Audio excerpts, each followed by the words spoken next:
So one of the topics I was gonna touch on was just Drupal and how Drupal connects people like across different geographies.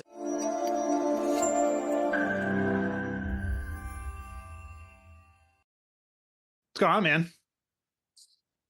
What? Everything and nothing at all? I don't know. I Um, understand that yeah. 100%, maybe even 200%. So you were just in Germany, right?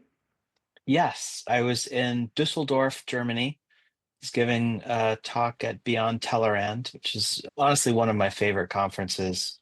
What is It's that? I'm not familiar. it it's a very design focused event. It started out as something that was particularly web focused, but it's really kind of grown over the years to encompass a lot of different aspects of creativity and design. Still some very web related, but the guy that started it, Mark Tila, a lot of people may not realize he is also the co-founder of Smashing Conference along with Vitali. So he's actually been involved in a lot of stuff that people are way more familiar with. But Beyond Tellerrand, he runs usually at least twice a year in the fall in Berlin, which is where I spoke back in 2019, and this one in Düsseldorf, which is actually much closer to his hometown. So this was really fun because I got to take a bike with me. I gave a brand new talk, which Wait a second. You shipped a bicycle? I took it with me on the plane. Explain to me how that works. That actually was so much easier than I thought it was going to be. It's the first time I ever tried it, but there's this brand of bicycle case called Oru case, Orucase, that you take both the wheels off and the Yeah. handlebars, and the wheels go next to the frame in the bag. And so it brings the dimensions of the bag down to fit as checked luggage. So I had That's no extra fee. freaking I mean, awesome. yeah, and it just, because the bike's pretty light anyway, it's got wheels on Yeah. the back, so you just like towed it into the airport and like check it. I, tossed an AirTag in there so I Yeah. could keep tabs on where I was, and it was brilliant. Came out, and I had to get a little bit larger cab to get to the hotel, but the organizer helped me out with all that, and it was super easy. Set the bike up, and I actually got to ride three times while I was there. One of which was a 100-mile ride to the Netherlands with Mark 2 days after the conference. So that was, and this other guy Hans, who's amazing too. It was really, really a good day. Wait, you didn't We're measure just, that in kilometers? well, I do. My cycling computer set that way, but Ah, I figured I would get merciless teasing from you about it. So fair enough. but the thing that I was really excited about is it was a brand new talk that was very different Mm, for me. This was a talk about, well, I don't know. I don't think I've given a talk not about web typography in over 10 years. sure. And this was all about the role of curiosity in design. Mm, And very much motivated by my dad, who passed mm, away about a year and a half ago. And also inspired by my brother, who teaches philosophy and has started to incorporate teaching about curiosity as one of the sort of intellectual virtues in his class. And when we started talking about that, it kind of spurred my thinking about this. So I ended up interviewing a bunch of folks and had a lot of great stories to tell. And I think it went really well. And I'll actually be giving that again at Evolve Drupal in Boston in a few weeks. oh, I'll see you there. I'm actually in talks right now with the organizers to figure out if I'm going to be speaking, and if so, what I'm speaking about. And I think right now we're batting around the idea of a panel. Maybe we'll see. We'll see what happens. But I will Cool. definitely be there if Awesome. even if I'm not speaking. So funny AirTag story. This morning, I went to my oldest son's science fair at his school. So everybody in his class has a topic that they do, and then they present on it and whatnot. One of his classmates did an experiment where they put an air tag in a bottle and put it in the ocean, or well, in the bay, and then tried to track the air tags, kind of like how it drifted based on the moon's gravitational pull. And my son was telling me that like they put it in the water and then like they weren't really able to track it. And because I know a thing or two about technology, I was like, well, yeah, because it has to ping off of the iPhone. Like the AirTag itself does not have the ability to kind of like send its location to a satellite.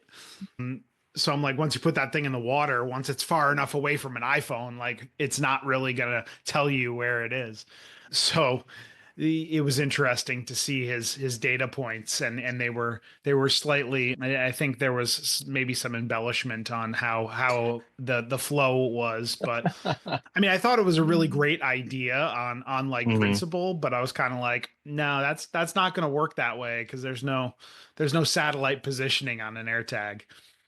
Well, you have to do it in the summertime when there's lots of other boats out on the bay. That would actually be really super interesting to see if it's like Right. floating past all these other boats Like and it just bing, like bing, bing, happen to bing. like get these random little pings. I will That would be say pretty good. AirTags and luggage are super, super helpful. So we last year we went on Mm. vacation in California, and our bag stayed at LAX for like 3 weeks. But Oh, I was like, I know exactly where the bag is because I can see it. mm. I can literally see it in the airport. And eventually it got back, but the AirTags and the luggage is definitely important. I can see that. Yeah. Yeah. I mean, I've heard some real horror stories with bikes. I mean, everybody does this and they're like, but I'm on this plane and this bike is definitely not on this plane. Can we do something before we take off?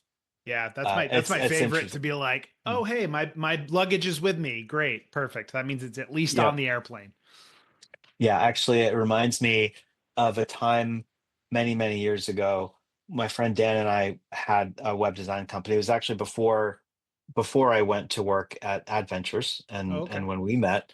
So early 2000s, we were on our way to San Francisco to Hmm. exhibit at Macworld, Oh, and cool. we had all of our like display stand graphics packed up in what was basically like a golf club case, Mhm. but it was this like ugly bright blue.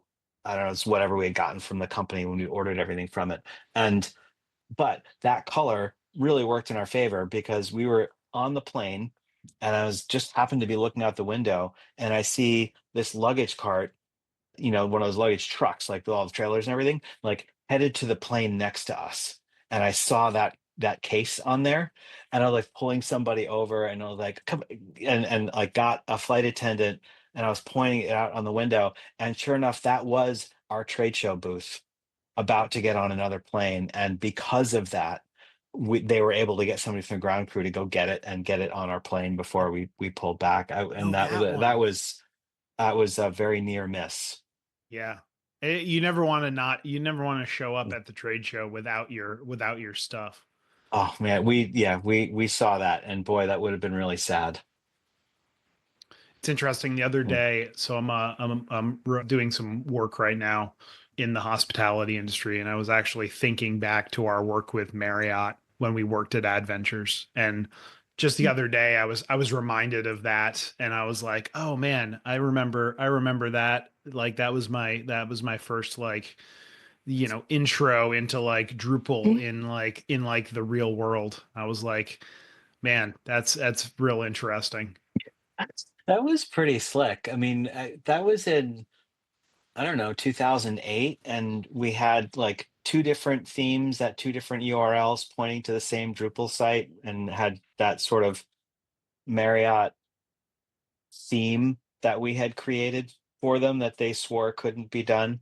Yeah. And then that was pretty fun. I mean, just from a like try something new and see if we could pull it off kind of perspective. Yeah, I've always reminded of it when I go to the Renaissance in Boston because Right. the 606 Congress, Yep. which is not the name of their hotel anymore, but I will always remember that. Yep. Kind of got me thinking though, like you're not doing a ton with Drupal anymore. I'm wondering, do you miss the Drupal work? I miss that aspect of the system part of it. So I mean, I work on the design system at Chewy, and we our design system gets applied to a bunch of different things, actually, including a Drupal based site. PetMD is a content site that still runs on Drupal with this React front end for our Mhm. design system. And that was one of the first things that sort of proved out our theming model. So that was pretty cool. I mean, we have like separate typography and color and everything that's applied, but the same components that we're using Yeah. elsewhere. But it's the what I love about what I loved about working with Drupal, particularly with the paragraphs module and that whole way of constructing content, was it was like this natural extension of the design system itself, Mhm. like turning the content into other elements in there, and then being able to do some really interesting and flexible ways of building up content using that method. Mm. And I mean, I use that in so many different things. I mean, the system that we built for the state of Rhode Island Mhm. was, using that same kind of principle of like building up chunks of content that way. And Yeah. we're able to teach that really easily to a whole lot of people. And it was really very satisfying. So yeah, there's definitely aspects of like whether it's honestly if it's whether it's Drupal or something else, it matters maybe a little bit less, but certainly have a fondness for it. I mean, I had just when we met, I mean, I hired you because you knew Drupal, and Mhm. I was just bringing that into Adventures. So we worked on the CVS Caremark site together, and that was a really super interesting time. So that was 18 years ago, and we built a lot of neat stuff with it. 18 years. That seems like a really long time. I always think like it was just yesterday, but I guess not. Yeah, it's interesting because the new stuff that they're building into Drupal now. So obviously, like they had Layout Builder, which I Hmm. don't know, was the Rhode Island system based in Layout Builder, or are they still using paragraphs? No, it was still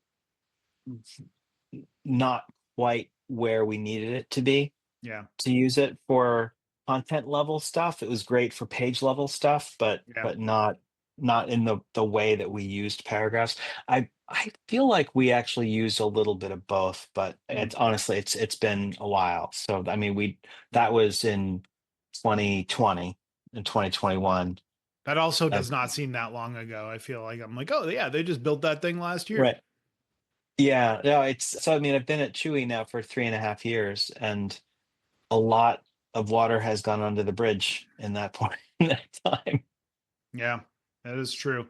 Well, so where I was going with that is like what they're doing now with Experience Builder and Drupal is like very cool and ties very Mm. tightly to like a component based design system and being able to have that kind of level of flexibility, which I think is cool. Like I mean, the last project I worked on was a full component based design Mhm. system, and it was using Layout Builder. Experience Builder it wasn't Yeah. wasn't on the market yet, but and it's just like I don't know. Like I look at companies that are not building their websites in that way, and I'm kind of Mhm. like, what? Why are you not doing this? Like it makes so much sense, and there's so much benefit to it as far as like test once, use everywhere, and like scalability and SEO and all the other things. I'm like, I don't know. I like I want to get on my soapbox and just tell the world like, hey, you guys got to be doing this stuff because it makes a lot more sense. But I don't know. You, People don't tend to listen, I guess. you know what? What I've learned is, at much larger organizations with more distributed teams, the benefit is huge, but it's also like getting adoption is a Yeah, real challenge. I mean, it does not matter how many times you say it, how many lunch and learns you do, how many webinars you record. Like you have to repeat things at least 3 or 4 times more than you thought. yeah. I And mean, you probably see this yeah. too, but I think like when you have organizations that have multiple brand silos, right? Hmm. They're worried about losing control. They're worried about losing budget. Right. They're worried about, losing flexibility. And I'm that's not the point here. The point is Yeah. like you better use of your budget, in a lot of cases, more flexibility and like putting you further in control. It's just systematizing it so that it's more Right. efficient and works better. Well, and I think, and that's where the skill of the architect like really like makes or breaks it, because that's, what kind of flexibility are you building in makes all the difference in the world. And Yeah. we struggle with that at Chewy, but I think everybody does, because I mean it's one thing. I mean, we know there's a million ways to build things. Yeah. So whether it's paragraphs or the block editor in WordPress, or experience builder, whatever it's, like they're calling it now in Drupal, that's like, you have to understand, like you have to take the time to understand what the needs of these different teams are Hmm. in order to make something that will be flexible in the right ways. And that was what was so helpful with our design system and building out our design tokens. So that was Hmm. the first layer of flexibility that we needed for brand, was to have three very different things to work on at once. And I feel like that's kind of, that should be the rule, is if you're going to build a system like Yeah. this, you can't just build it with one expression of it in mind. Hmm. Three, like that gives you enough variety. Like, we had enterprise stuff that needed different spacing and different typography, and it needed to be much more dense. So we had to be able to work on that inside the components and between them. The PetMD had very different, much more expressive typography. So that had a very different, it was content site versus a commerce site. And then our storefront, so those were the three different Yeah. models that we had to make sure our components themselves and the theming layer were flexible enough. And we're adding to that now, and building even a greater degree of flexibility into it, because now we're getting into applying a lot of this not just on the web, but also applying it in the apps and hybrid contexts. and Yeah. and what do we want to do there? Like, should that actually feel a little different than mobile web? And Hmm. and our answer is probably yes, for at least for some things. And so that's, there's a lot of layers to what we mean by flexibility, because that's not even getting into content modeling and content construction and the authoring workflow, and Yeah. all of those things are super important too. Yeah, I mean it's validating because I always, whenever I go into a new client, I'm like, listen, you need to start an MVP phase with 3 brands, 4 brands, like whatever your biggest, most complicated Yeah. brands are, like start with them, because if you can build it for those 3 people and get it to work for those 3 people, then everybody that comes after, in theory, should be able to Right. use this, right? And then for me, it's always like adopting, like I always look at it two things, right? One is governance, right? Because like literally like the technology is like not that important. Like we can build anything if we have enough time and money, right?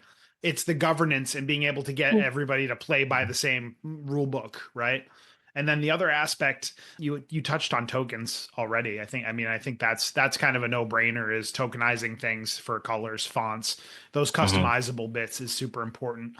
And then like, I always go back to governance, because I'm like, you gotta get the governance in there. And then the last piece is the open source model. Like I always like to say like, hey, we're going to adopt an open source model here, where if a brand needs a feature, they can come and say, "Hey, we need this feature," and we're going to kind of Mhm. poll the audience, right? Oh, everybody needs this Right. feature. All right. Well, I mean, that's one of the benefits that I see of the model, is that like multiple brands can kind of pool funds to get more complex features built into the platform. So I don't know. It's Yeah. interest. It's That interesting to me, and I know like there are a lot of people building, like yourself, building great design systems and that sort of thing. So I don't know. Hopefully it catches on. We'll see. Well, I think that's, we call it just, that's our contribution model, but it's the same idea, that I think we're all looking at how does it work on Drupal.org. And, you have initially, 5 modules that do something kind of similar, and over time they kind of merge and morph, and the Yeah. popular ones keep growing and something dies off, and that's okay, and that's healthy. And so even within an organization, we might have, a number of different, I'm gonna pick on like some of our internal applications. They all use this different, like very visually similar left-hand navigation, but everybody's making something. But the first step is to have everybody put it all in one storybook so we can kind of see it all, and then let people pick and choose. Right. And then over time, like that starts to winnow itself down naturally, and you can then say like, okay, what's what would it take to make one that satisfies the needs of these three that seem to be pretty popular. And that's another way that you can work your way into a design system without having to do everything up front, because not every organization can do that. Yeah. We've and you and I have done things like this where we have arrived at what is effectively a design system, Yep. but we didn't get there by building it all first. We actually kind of collected these things as we went, and then made them more abstracted. And that's, in Drupal, it kind of makes it easy because you're talking about, you know elements of a content model. We've added this field, well, we have this template to display this field, let's copy it.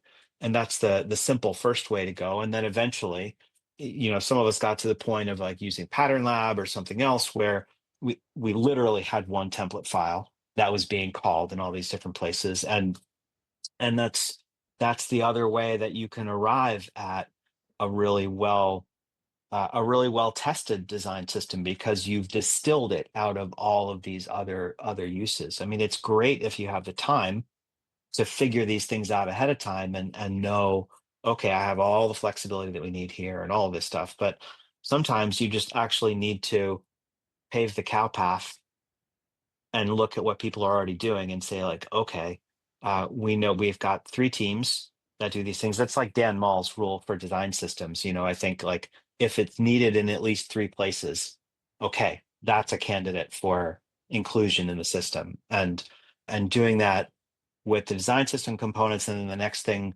is the coded components. So we have stuff in Figma. It's all driven using Token Studio. So like all of the use of color and typography and all of that is driven that way. Is And Token and Studio a so Figma thing? it's a plugin in Figma that was actually started by a guy who works at GitHub, I believe. Mm. And so we've been using it now for 3 years, since before it was Token Studio, and along with plugin to store all of the tokens in their native JSON in GitHub. And so when we work in Figma, we're defining everything there, and then it gets pushed into the GitHub repository, and we now have, via another plugin, we have a workflow on GitHub that goes through Style Dictionary and spits it out as CSS custom properties Mhm. for that gets consumed by our React components. And all of that is actually pretty automated now. So Yeah. we're actually able to create new themes. They just have to do one little bit, manually, to sort of stitch together the typography and spacing and stuff like that. Yeah. And that's been working incredibly well to allow us to make a change, and then within one sprint it can go through the whole deployment process and be available to everybody. And when I say everybody, there's hundreds of engineers and a whole bunch of different application teams, and everybody's consuming the same set of tokens. So we're really excited about how well it's working now. Interesting. Are you guys using Storybook? We are. So I work on the product design side. We manage sort of everything on the Figma and token library. And we use Zero Height for the documentation of our designed components and patterns and how you use it and content and all that sort of thing. And then Storybook is sort of like where all of the React components are housed. And Mm. we have a partner team that, well, actually run by Al Steffen, who used to be a UX engineer at Acquia. That's how I met him, was at DrupalCon Chicago in 2011. He was, well, one of the reasons why I knew the job at Chewy was going to be a good one, is he had moved there and taken over the team that builds the design system. I knew he'd be a good guy to work with. It's interesting. So I don't know. I had some ideas of what we were going to talk about today, and you're hitting on a lot of them. Yeah. So I mean, like Storybook to me is great because it does allow for that kind of that natural like it allows you to bring kind of all of the things together, right? Like the tokenization in the design system, the selectable fields within Drupal, the actual design system output and all that stuff. And you really can kind of show folks a real, I don't know, a real powerful end product by saying like, hey, look, in your CMS, you can configure these 5 fields and you can do it. It provides you with these 5 different, component layouts or options, right? So I always think storybooks interesting in that regard. Yeah, But I good, don't think I've ever encountered it like connected to a Drupal site. That's super interesting. yeah, I mean, so there are guys that are connecting it, but I mean, I think my frame of reference is really just as like, drop downs within Storybook that are just Hmm. mirrored to Drupal, whether it's in a Got block it. or in on a Yep. content type. Yep. But you can connect it. There are plenty of case studies Hmm. out there. I've never had the pleasure, but Yeah. the last project I worked on, we actually built all of our components in Storybook, so that way same thing you guys are doing, like you have the React right there, you can pull it into whatever app you need, but also then the brands that we're building kind of Hmm. could see how the components worked Right. before they actually got into the CMS, so they could kind of plan out their content a Right. little bit better.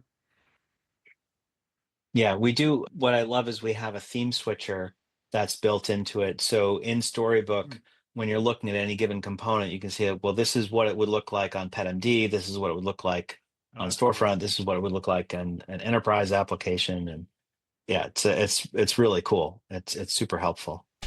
I've been to a lot of tech events over the years, but Evolve Drupal really stands out, and the next one is coming up on June 6th in Boston. What I really love about this event is that it's small enough that you can really talk to people, share ideas over coffee, and not get lost in the crowd. But at the same time, it actually brings together a great mix of people from higher education, healthcare, nonprofits, government, and agencies, and everyone's sharing practical ideas about design, digital strategy, of course, Drupal and adjacent technologies. There's going to be a full day of sessions, lightning talks, and opportunities for networking with the whole community. And if that sounds like your kind of vibe, you can get all the details at evolvedrupal.com. Hope to see you there. It's interesting. So one of the topics I was gonna touch on was just Drupal and how Drupal connects people like across different geographies, and like the other part of that is like how people kind of like move away from Drupal, but like still it connects us all, right? So Hmm. like you're doing design systems working for Chewy. I always think of like Kaleem Clarkson, who's running his own like remote work and consultancy company. Like he and I had the pleasure of working together at Oomph, and like he's a pretty active community member. Jeff Eaton actually just popped Hmm. into my head because he kind of left the community to run his own like content strategy thing, but now they just got acquired by Contentful, so he's Hmm. working for Contentful now, which is like I don't know. I don't know how I feel about that, but like I'm like, oh well, like slowly and surely, Drupal is just kind of like migrating into all of these things, and then I think of Ellen, right? So like Ellen Hmm. worked in Drupal for a long time, worked in account management, was also my boss at one point, This is and my now wife that he's talking about yeah, for for for our dear context, listeners. and like now runs a home goods, is that what you would call it, a home goods shop in Yeah, Providence, it's a which is like yeah, it's a home decor, awesome. Home home decor, decor thank and you. fine art. Yeah. There you go. It's awesome, and it's like not related to Drupal at all, but like still like everything comes back, like everything Mm. comes back to Drupal. Well, it's So the thing about Drupal is, I mean, you get so Ellen was a natural in getting to sort of pick up concepts and site building and things like that. I mean, we worked together for 4 years at a startup and then with our own business before she went to Oomph.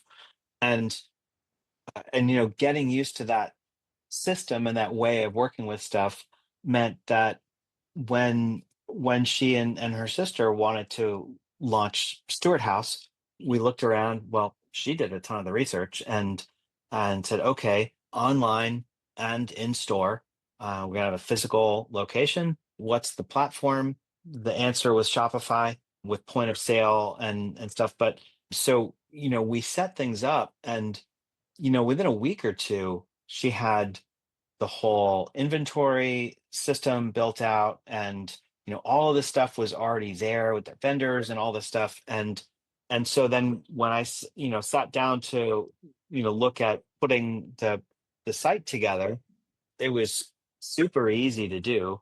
I mean, all of these concepts transfer. I mean, you have a lot of the same ideas in terms of like how you interact with the theme builder and the content, and structure everything that way. They're all really easily transferable concepts. And so with adding in our branding and typography and stuff, it's worked out beautifully. And they've now been open online for almost 2.5 years, physically coming up just on 2 years next month. And it's been great. It's been wonderful to see. And a lot of her knowledge and confidence in handling all the e-commerce stuff really came from all the time that she spent in the Drupal world. It's funny because I always recommend Mm. Shopify, like it to folks starting off a new business. Like I love Drupal, but like I mean Shopify to me, anytime I use Shopify to buy from a company, I'm always like so impressed with the platform that I'm like, oh my gosh, this is so easy. Like everybody should use it. Yeah. Well, I think what I typically tell people is, if your focus is commerce Mm. with a side of content, then Shopify is great.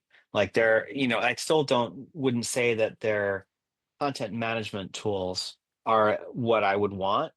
When I say content management, I mean like all the flexible things we were talking about with experience builder or paragraphs or whatever, like Yeah. it doesn't really exist in the same way. Like it's much more limited in what it Yeah. can do. Which for most people who are running an online store, like that is more than enough. Like having a blog, like it can look perfectly good, and that's totally fine. So I mean, I wouldn't want to knock that.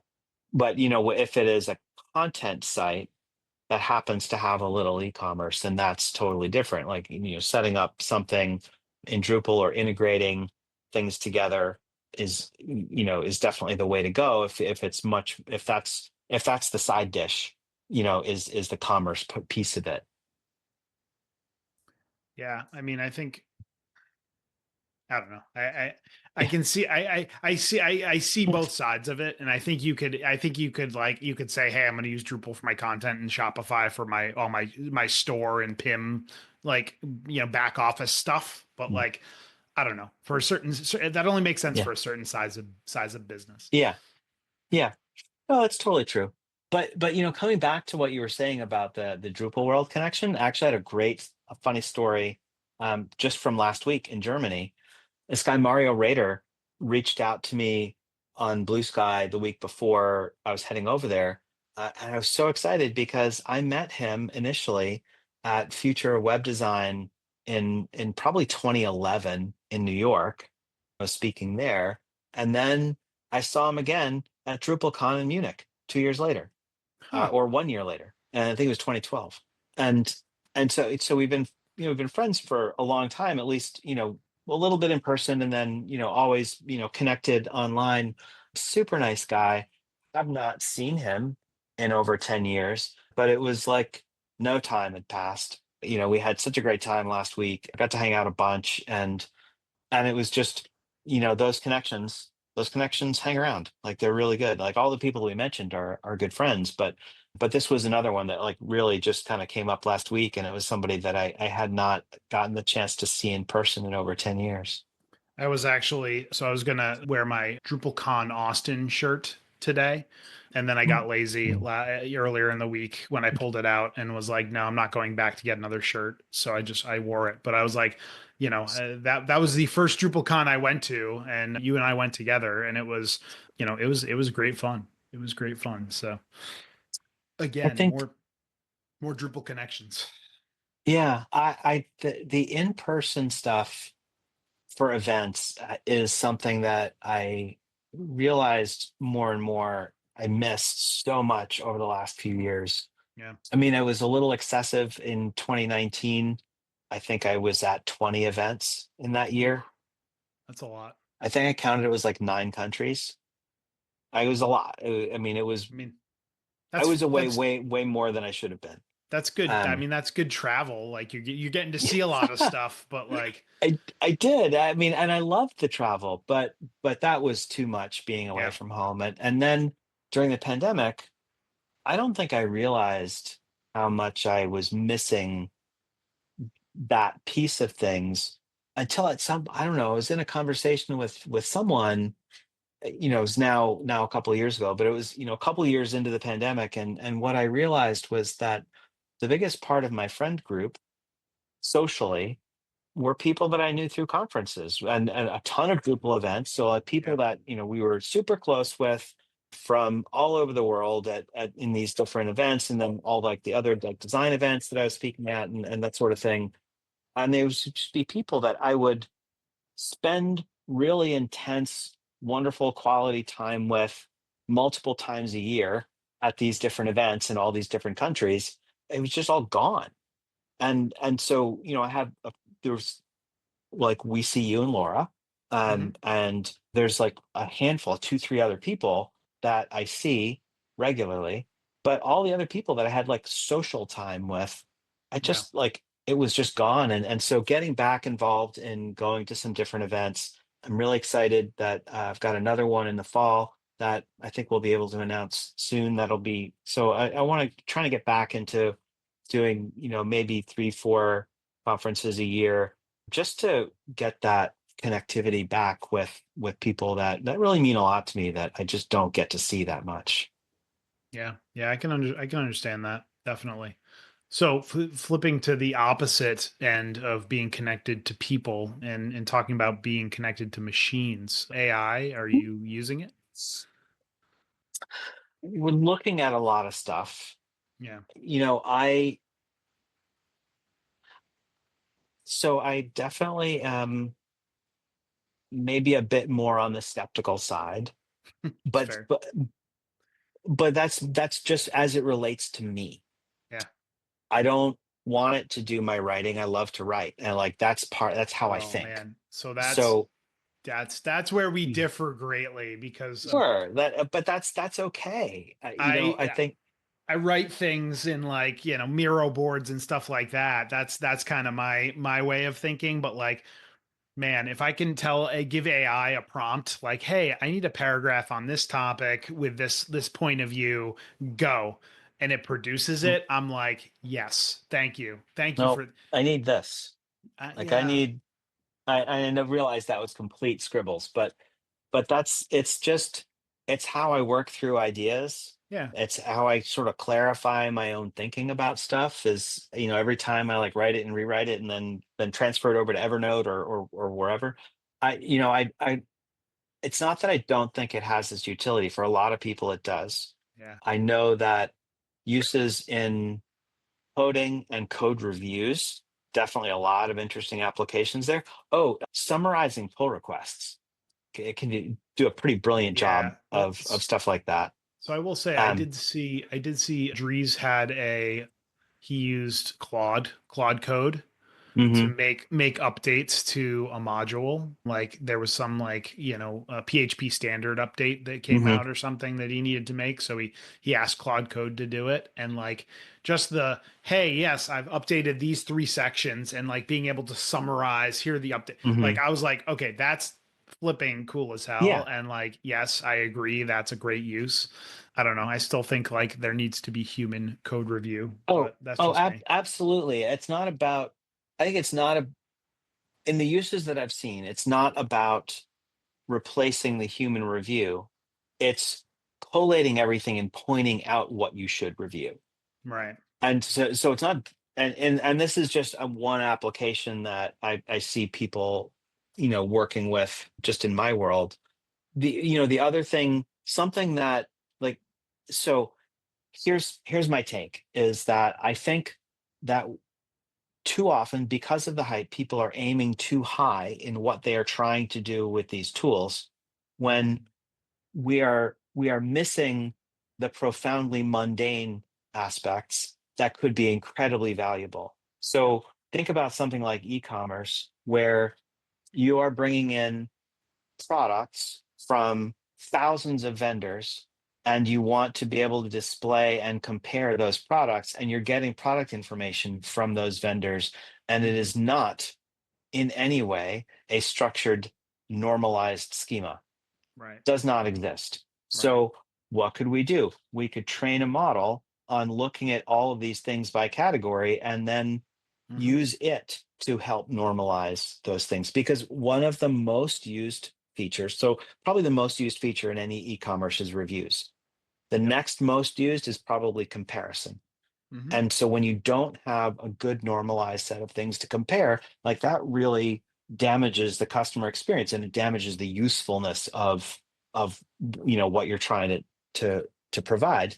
And this isn't anything that's specific to Chewy. This is just like general practices. If you look at Baymart or Nielsen Norman or whatever, like, this is Yeah. how people behave when they shop online, and or in person too. It just that's we have physical boxes that we pick up and we look at. That stuff's not always available to us. So, if you look at good e-commerce sites, so like Best Buy actually has some pretty neat things in their product comparison, where they can allow you to hide all the things that are the same. Mhm. And so, like, okay, like, all these features are the same. I don't need to see that. I want to see what's different. And you can actually get that view in their Well, product comparison tables. And I think that's really super useful. I think like you're onto something there, but I also think like it just like data analysis. Like I I want AI to be like Jarvis from Iron Man, right? Where it's like, hey Jarvis, like let's do like draw, we put this data up on the screen, compare these aspects of the data, figure out what like I'm and like there's a human in the loop, right? Asking it to do these things. Yeah. But then like sometimes I feel like where we are right now is like we have kind of like the front end of Jarvis where we can ask it to do stuff, but then it's like the robots that were in Tony Stark's lab where like he's flying the suit and he lands and he's not on fire, but the robot sprays him with the flame fire extinguisher anyway, right? Like we have the ability to kind of build these smart models and to be able to do all of this stuff, but like it's still just a machine, right? It's still going to make false claims. It's still going to Sure. say But things that are not necessarily 100% accurate. yeah, and I think that's why I think we're trying to use it for the wrong things. So Yeah. going back to product comparison, like, that's a safe application of the Yeah. model to fix things like capitalization and different spelling, and you could create word synonyms and stuff to kind of bring up a better set of features to compare. So that's one thing, but that also means you could use it to select stuff. I don't know if you are hearing Leo barking incessantly to my left. I'm hoping that Zoom is I, I canceling this I am stuff now out. noticing it slightly, but it's not Okay, good, that good. noticeable. No. Uh, so in any event, using it for like product selection, like now, like in more of a chat-based experience, you could say, I want something that is like this, but not that. And it can then surface these things that you could pick through. So it could be more of a tappable experience to say, like, I like this attribute and this one are more important to me. Show me stuff that has all these. Show me stuff that does not have this because my pet's allergic to chicken. And so, like, there's an experience there that you could create that the AI model can help drive, but it doesn't have to be the decider. It doesn't have to be like, it doesn't have to have original thought here. Yeah. It needs to be an assistant that really can help narrow through these things very It's doing quickly. data And analysis, like in yeah, a much more efficient and quicker way. And it's funny right. because you're looking at it from like a front end user, and I'm actually thinking about it more from like a store owner admin, where like it would be great to walk in and be like, "Hey Jarvis, show me last week's sales reports and the Right. 5 top selling products," and like hypothesize why those are the top 5 high selling products, right? And like see Yeah, what it yeah. comes back with, right? Well, and that's so those are the kinds of things that I think are much more within reach for systems like this, where you could say, like, Sure. look at these data inputs, look at my sales, look at social media mentions, look at these few different sources, and then it could come up with some interesting things I, for you to consider I that will say that social media writing is a great use of AI because like I literally despise writing on social media, but like telling AI to like ChatGPT is my best friend when it comes to social media posting because I'll be like, write a social media post about this, and it'll go, here you go, and I'll go, that paragraph's kind of that sentence is kind of garbage. Let's change this. Okay, good enough. Let's go post. I Like think that's there's my really something like if it's that painful a process to post something on social media, let's look at the word there, social. Like if this isn't like, then maybe why do it? I don't well, know. so yeah, it's painful, but it's just painful because I don't want to like I don't know. I don't want to put the Yeah, mind space into like sure. crafting the perfect Yeah, message, right? It's a lot easier to just say, "Here's my idea, make me sound smart," right? As opposed to like, let me yeah, painstakingly figure out each word. yeah. I'll be honest, I have lately been going with just posting less on social media. Definitely way less active in Yeah, it I than mean, I used to be. I'm not active is like an understatement for me. I mean, I think I get to like 1 or 2 blog posts a year, and then I post about them on social Yeah, media. I'm much more of right. a reposter at this point, which whatever. I mean, Yeah. you take the good with the bad, I guess. All right. Well, I have got to run. I know you also have got to run. So, and I think we're running in opposite directions, but we should definitely try to get together soon for some dinner and some drinks and, continue the Definitely. conversation. All right. It's good talking to you, John. Always. Talk to you later. All right. Thanks.